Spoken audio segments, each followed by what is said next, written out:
Assalamualaikum warahmatullahi wabarakatuh. Selamat siang. Perkenalkan, nama saya Dr. Nova Kurniati, SPPD, Konsultan Alergi Imunologi. Saya merupakan dosen pada bagian ilmu penyakit dalam. Home base saya pada program studi SP1 ilmu penyakit dalam. Selain di home base saya juga menjadi tenaga pendidik pada program SP2 ilmu penyakit dalam, S2 biomedik, program S1 pendidikan dokter, dan profesi esket FK Unsri. Pada prodi S1 Ilmu Penyakit Dalam, saya mengampu mata kuliah alergi imunologi yang disampaikan pada semester 4 dengan 6 SKS. Modul mata kuliah Evidence Based Medicine disampaikan pada semester 1 dengan 2 SKS. Saya juga mengampu mata kuliah modul keterampilan EPD 1 dengan 2 SKS dan modul keterampilan EPD 2 dengan 2 SKS disampaikan pada semester 1. Dan modul keterampilan EPD 2, 2 SKS disampaikan semester 1. Modul EPD 1 dengan 2 SKS, modul EPD 2 dengan 2 SKS, dan modul EPD 3 dengan 3 SKS. Ketiga modul tersebut disampaikan pada semester 1. Modul alergi imunologi dititik beratkan pada pembahasan tentang alergi seperti asma bronchiale, alergi obat, alergi makanan, dan pada penyakit-penyakit autoimun seperti lupus eritematosus sistemik, skleroderma, rheumatoid arthritis. Selain itu, mahasiswa juga diajarkan tentang keterampilan di bidang alergi imunologi seperti skin prick test, intradermal test, tes provokasi obat, dan tes desensitisasi obat, spirometri, dan vaksinasi dewasa.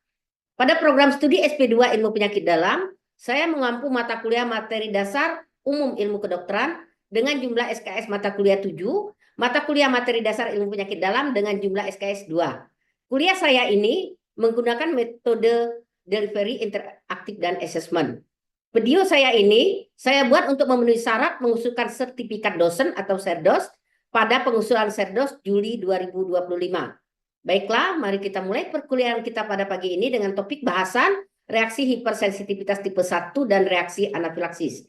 Pada materi ini saya berharap mahasiswa mampu memahami secara lengkap mengenai apa itu reaksi hipersensitivitas tipe 1 dan reaksi anafilaksis, cara menegakkan diagnosis dan penyakit reaksi hipersensitivitas.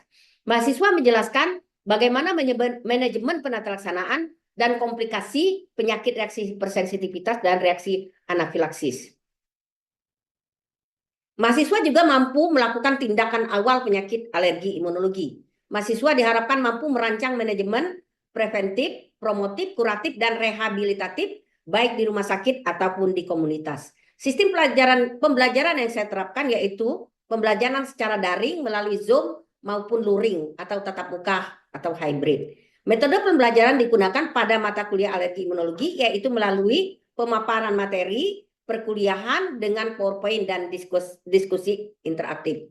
Setelah menyampaikan materi, saya kemudian melakukan diskusi dua arah dengan menanyakan apakah mahasiswa sudah paham dan mengerti dengan topik yang sudah saya sampaikan dan memberikan kesempatan kepada mahasiswa untuk bertanya sehingga terjadi interaksi dan tanya jawab. Dalam melakukan validasi hasil penilaian akhir dan menentukan kelulusan mahasiswa, kami menggunakan mini CX dan CBD. Melalui video ini saya akan menjelaskan salah satu kompetensi alergi imunologi klinik berupa reaksi anafilaksis dalam menegakkan diagnosis sampai ke tata laksana dengan kompetensi 4A yang berarti mahasiswa harus mampu melakukan tindakan dari awal sampai tuntas. Berikut ini saya tampilkan salah satu pembelajaran divisi alergi imunologi berupa reaksi anafilaksis. Assalamualaikum warahmatullahi wabarakatuh. Selamat siang, salam sejahtera untuk kita semua. Sebelum kita mulai kuliah, mungkin saya akan menyapa kalian semua. Bagaimana kabar kalian hari ini? Semua sudah makan siang? Salat sudah? Oke, karena kenapa? Karena kalau nutrisinya cukup, maka mudah-mudahan kita akan dengan mudah untuk menyerap materi yang akan saya bawakan hari ini. Sebelum kita mulai melanjutkan kuliah hari ini, saya minta kepada Dr. Hari untuk membaca doa agar ilmu yang kita dapatkan hari ini berkah dan bisa diterapkan dalam kehidupan kita sehari-hari. Kepada Dr. Hari, untuk kami persilakan. Assalamualaikum warahmatullahi wabarakatuh. Izin dokter, terima kasih. Pada sini saya akan memberi doa. Semoga kuliah kita pada hari ini diberkahi oleh Allah Subhanahu wa taala. Bismillahirrahmanirrahim. Alhamdulillahirabbil alamin. Wassalatu wassalamu ala asyrofil mursalin wa ala alihi washabihi ajmain. Ya Allah, ya Tuhan kami, pada hari ini kami akan melaksanakan kuliah hipersensitivitas dengan Dr. Noval. Semoga ilmu yang diberikan oleh Dr. Noval menjadi ilmu yang bermanfaat dan ilmu yang diridhai oleh Allah. Semoga ilmu ini akan menjadi ilmu bermanfaat juga bagi pasien-pasien kami, dan semoga ilmu yang diberikan oleh Dr. Noval ini menjadi amal jariah bagi Dr. Noval. Amin amin ya rabbal alamin. Baiklah, kita sebelum memulai kuliah hari ini, saya akan mengingatkan kembali materi kita minggu lalu. Minggu lalu kita kuliah tentang sistem imun spesifik dan non spesifik.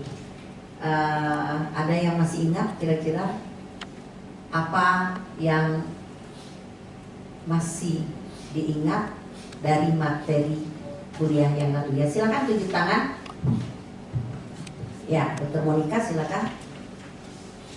Izin dokter, jadi minggu lalu kita membahas tentang dasar-dasar imunologi. Minggu lalu dokter menjelaskan bahwa sistem imunologi itu dibagi menjadi dua, imun non spesifik sama imun sel-imun spesifik. Kalau yang sel imun non spesifik itu nanti dibagi lagi menjadi tiga dokter. Larut, kalau fisik itu dia misalnya kulit, jadi ada kinerja dari kulit untuk sebagai sistem imun juga. Lalu seperti kelenjar air ludah, saliva, seperti keringat. Lalu ada juga yang larut. Nah, satu lagi itu yang seluler, satunya lagi dokter. Nah, itu dokter kalau yang sistem imun non spesifik dokter. Baik, mungkin yang fisik itu mungkin batuk, bersin, itu masuk fisik ya. Saya koreksi sedikit. Dan untuk satu lagi mungkin yang memberikan ya. Terima kasih dokter. Izin Batis menambahkan dokter, untuk sistem imun yang spesifik ini dibagi dua juga dokter, yaitu sistem imun spesifik yang sifatnya humoral dan juga yang seluler dokter. Untuk seluler ini nantinya sistem imun ini berfungsi untuk mengatasi apabila ada bakteri yang di dalam sel dokter. Nah, ini biasanya yang bekerja adalah sel T dokter. Sedangkan untuk sel imun spesifik yang sifatnya humoral dokter, nanti bekerjanya itu di pembuluh darah atau di luar sel dokter. Nanti yang bekerja adalah sel B dan juga antibody dokter. Contohnya imunoglobulin G, A, dan selanjutnya dokter. Terima kasih dokter. Oke, terima kasih Dokter Bakis ya. Jadi yang jelas kalau sistem imun humoral itu saya ingatkan lagi, itu bekerja untuk membunuh kuman yang hidup di luar sel, baik itu di dalam darah atau cairan tubuh yang lain ya. Jadi antibodi itu nggak bisa masuk ke dalam sel untuk membunuh kuman. Nah, itu kuliah atau materi kita di kuliah yang lalu. Nah, sekarang sebelum kita melanjutkan kuliah, saya ingin memperkenalkan diri dulu. Saya Dr. Nova Kurniati, spesialis penyakit dalam, konsultan alergi imunologi. Saya merupakan tenaga pengajar di program studi S1 ya, profesi SP1, SP2 dan juga S2 biomedik di Fakultas Kedokteran Universitas Sriwijaya. Hari ini saya akan melanjutkan pembelajaran mata kuliah yang saya ampu, yaitu reaksi hipersensitivitas. Adapun identitas dari mata kuliah yang saya ampu, kode mata kuliah itu MK 0107/2025, jumlah SKS itu 2 SKS, kemudian diajarkan pada semester 6, termasuk di dalam mata kuliah wajib. Kurikulum 2021 yang sudah berbasis kepada Merdeka Belajar, Kampus Merdeka, dengan pendekatan lebih adaptif terhadap kebutuhan kompetensi profesional.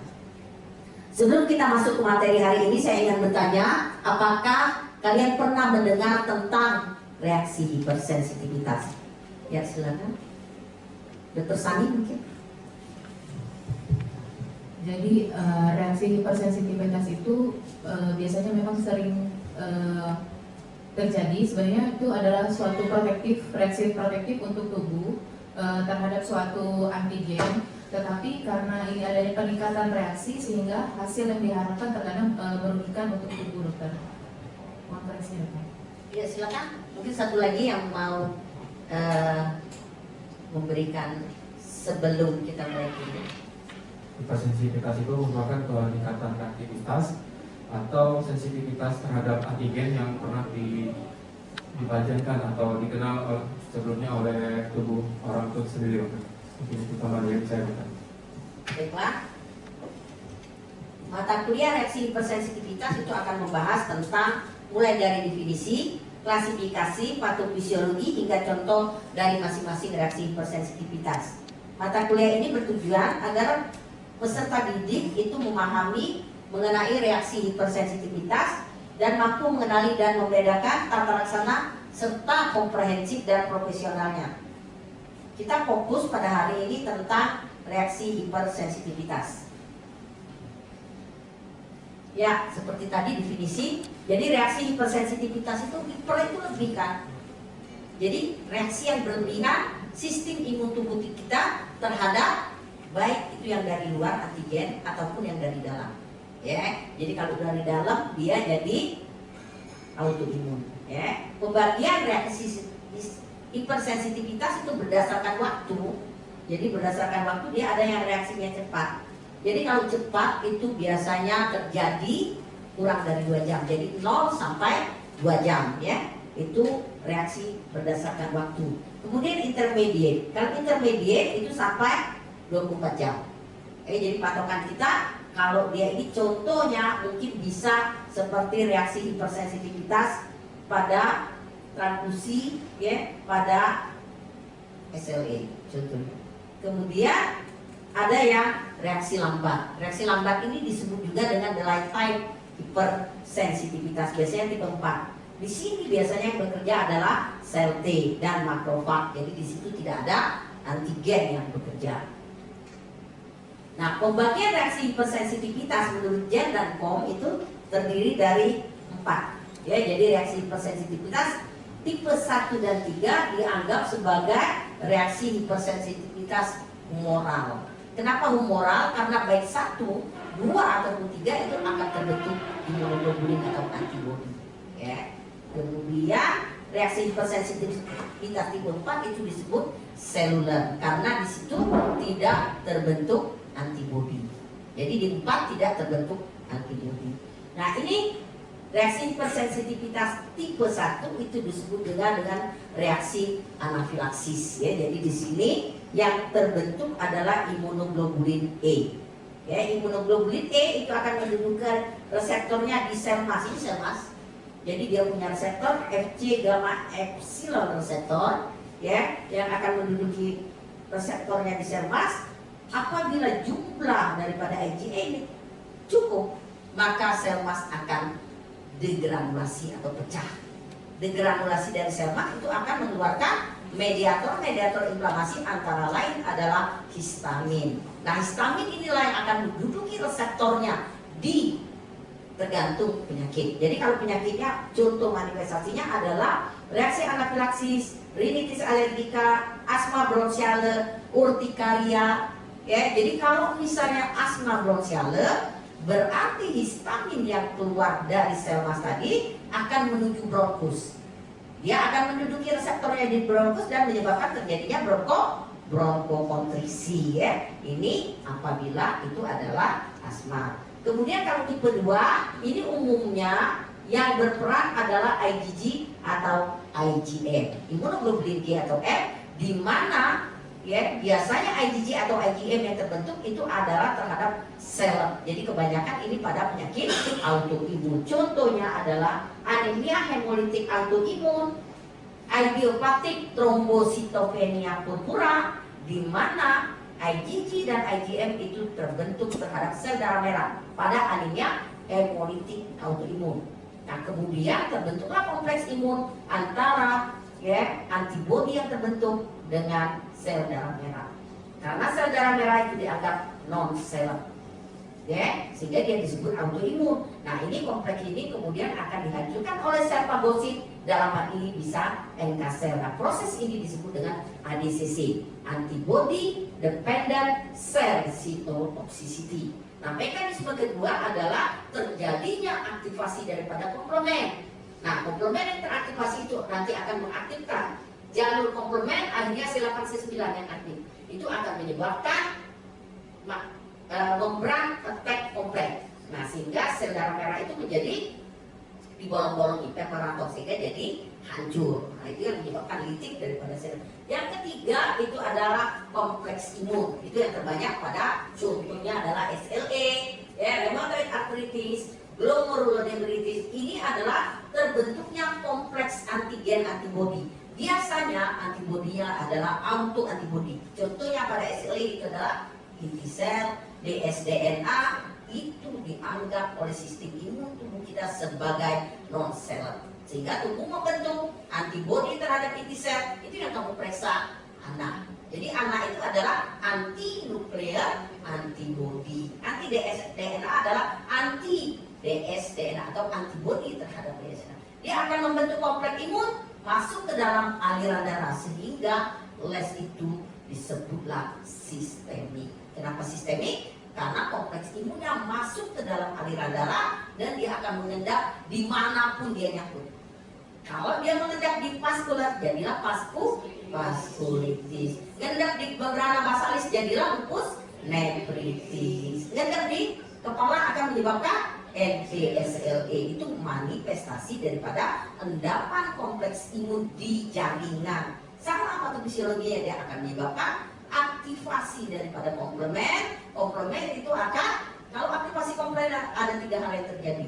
Yang pertama opsonit, kedua kemotaksis, yang ketiga lisis. Nah, kemotaksis panggil dia sel radang, termasuk neutrofil. Neutrofil inilah yang menyebabkan kerusakan jaringan di mana kompleks imun itu mengendap. Ya.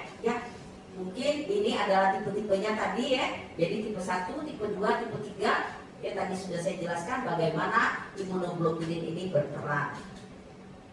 Nah, ini fase-fase. Ya, jadi fase-fase di mana reaksi hipersensitivitas tipe 1 itu terdiri dari 3. Ada fase sensitisasi, ada fase aktivasi, dan ada fase efektor. Sensitisasi itu adalah waktu yang dibutuhkan oleh tubuh untuk cukup jumlah IgA untuk kemudian terjadi degradasi. Nah, ini contohnya. Ya, jadi bagaimana apabila alergen masuk ke dalam tubuh, tubuh akan membentuk IgA. Nah, IgA ini akan menduduki reseptornya di sel mas sampai cukup jumlahnya. Itulah yang disebut dengan fase sensitisasi. Setelah cukup jumlahnya, maka sel mas akan degradasi. Itu namanya fase aktivasi. Nah, mediator yang dikeluarkan ini akan menduduki reseptornya di jaringan, itu disebut dengan fase efektor. Nah, sampai di sini mungkin saya ingin bertanya, dari yang sudah saya jelaskan tadi, saya ingin peserta didik mungkin dapat menjelaskan bagaimana perbedaan reaksi hipersensitivitas tipe 1 dan 3. Ya, silakan. Izin dokter, saya mencoba untuk menjawab dokter. Jadi kalau untuk reaksi hipersensitivitas tipe 1 itu dia biasanya melibatkan IgE, di mana nanti antigen akan berikatan dengan IgE yang pada sel mas. Ketika sudah cukup, maka akan terjadi degranulasi sel mas, pengeluaran histamin, sehingga terjadilah reaksi misalnya pada rinitis ataupun pada asma ataupun pada alergi makanan, eksim, seperti itu dokter. Untuk reaksi tipe 3 itu biasanya dia melibatkan kompleks antigen antibody, misalnya pada penyakit SLE, di mana terjadi respon terbentuk kompleks antigen antibody yang bisa berjalan ke sirkulasi sehingga terjadi kerusakan pada organ yang terkena dokter. Terima kasih dokter. Ya, baiklah, kita lanjut ya. Ini adalah bagaimana mekanisme yang terjadi di dalam sel mas. Jadi sebenarnya dalam sel mas itu rumit mekanismenya. Jadi ini IgA yang masuk tadi menduduki reseptor di sel mas. Ini ada reseptornya Fc epsilon reseptor. Jadi dia duduk di sini, kemudian dia akan mengaktifkan jalur atau sinyal. ya sinyal ini akan aktif sehingga nanti ini mediator-mediator yang dikeluarkan oleh sel mas. Jadi banyak, salah satunya tidak adalah histamin, tapi sebenarnya banyak. Ada histamin di sini, ada protease, ada prostaglandin, leukotriene, dan sitokin lain. Ini adalah klinis yang akan terjadi setelah sitokin ini menduduki reseptornya masing-masing. Ya. Ini tadi ya, jadi bagaimana histamin itu sebenarnya kalau pada H1 ya, reseptor H1 itu yang terjadi adalah permeabilitas vaskular yang meningkat, bisa terjadi bronkokonstriksi. Kalau pada H2 itu sekresi mukosa gaster, kemudian kalau pada H3 itu bisa pada SSP. Ini adalah contoh mediator-mediator inflamasi yang dikeluarkan dari sel mas. Jadi begitu banyak mediator yang dikeluarkan waktu sel mas terjadi degranulasi. Ini juga ya, jadi mediator sekunder itu maksudnya mediator yang terbentuk kemudian. Jadi mediator itu kalau preporon itu histamin tadi. Nah kalau yang dia kemudian itu adalah newly generated mediator yang dibentuk dari lipopolisakarida, itu adalah dinding daripada sel mas. Jadi sel mas itu begitu pecah, itu ada lipopolisakarida dindingnya yang oleh enzim lipase itu akan diubah menjadi asam arachidonat. Inilah nanti yang akan masuk ke dalam siklus asam arachidonat yang oleh enzim lipooksigenase dan siklooksiggenase diubah menjadi leukotriene dan prostaglandin. Yang dimana leukotriene ini 1000 kali lebih kuat dari histamin pengaruhnya. Ini manifestasi tipe 1 kita tadi sudah jelaskan dengan berbagai penyakitnya. Nah ini ya, sakit-sakit reaksi anafilaksis, urtikaria akut, rinitis, asma, alergi makanan, eksem atopik, alergi obat, itu adalah mekanismenya melalui reaksi hipersensitivitas tipe 1. Nah itu pseudoalergi maksudnya apabila reaksi itu terjadi tidak melalui jalur IgA. Jadi disebut non IgA mediated ya. Bisa alergi obat juga karena non IgA mediated. Jadi tetap terjadi degranulasi sel mas tapi bukan karena IgA. Apa? Bisa komplement, bisa hormonal atau bisa juga tanah ya. Nah, ini contohnya. Jadi bagi dua ya tadi. Ini yang IgA mediated, kemudian ini yang IgA non IgA mediated, tapi reaksi yang terjadi sama. Jadi tata laksana sama, cuma patofisiologi yang berbeda. Yang satu terbentuk IgA, cuma yang lain tidak terbentuk IgA.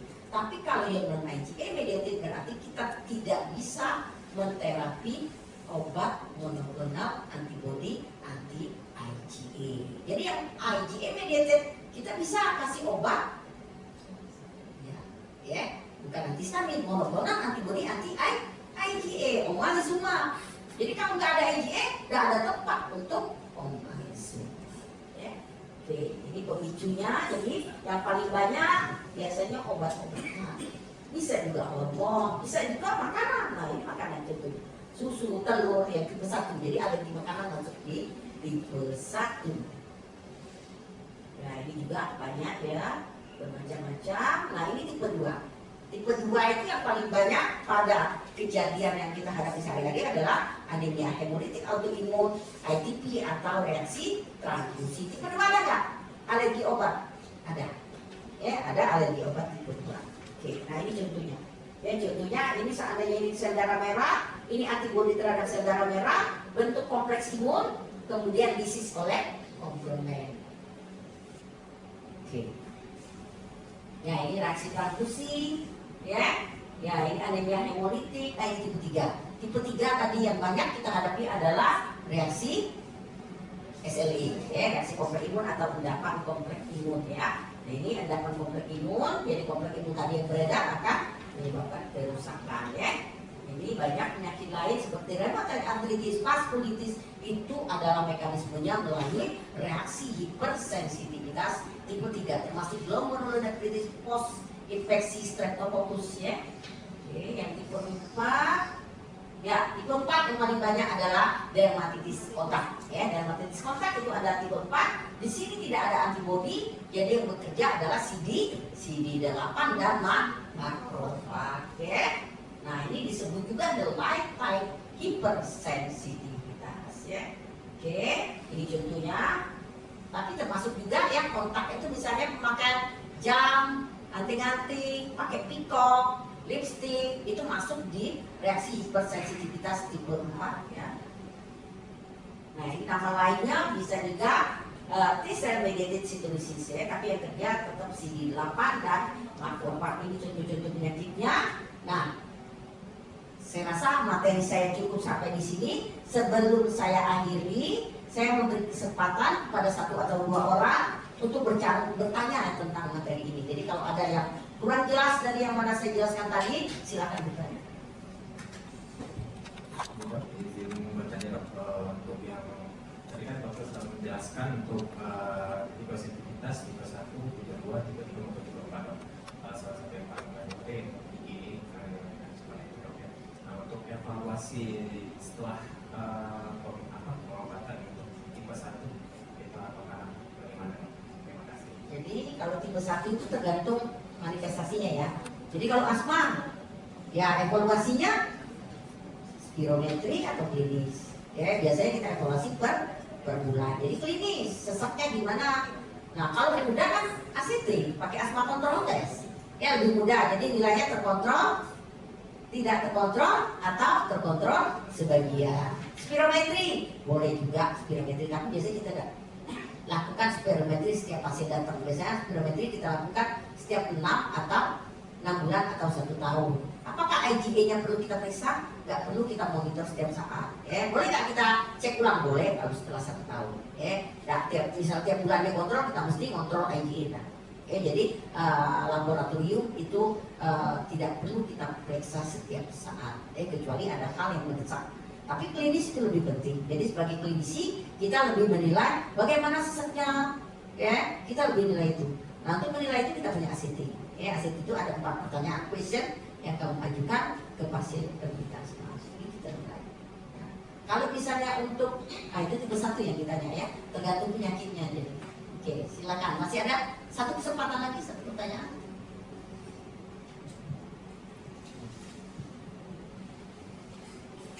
Terima kasih dokter atas kesempatannya. Ini bertanya mengenai reaksi anafilaksis pseudoalergi. Untuk kita secara klinis itu membedakan antara pseudoalergi dengan hipersensitivitas tipe 1 itu bagaimana? Terima kasih.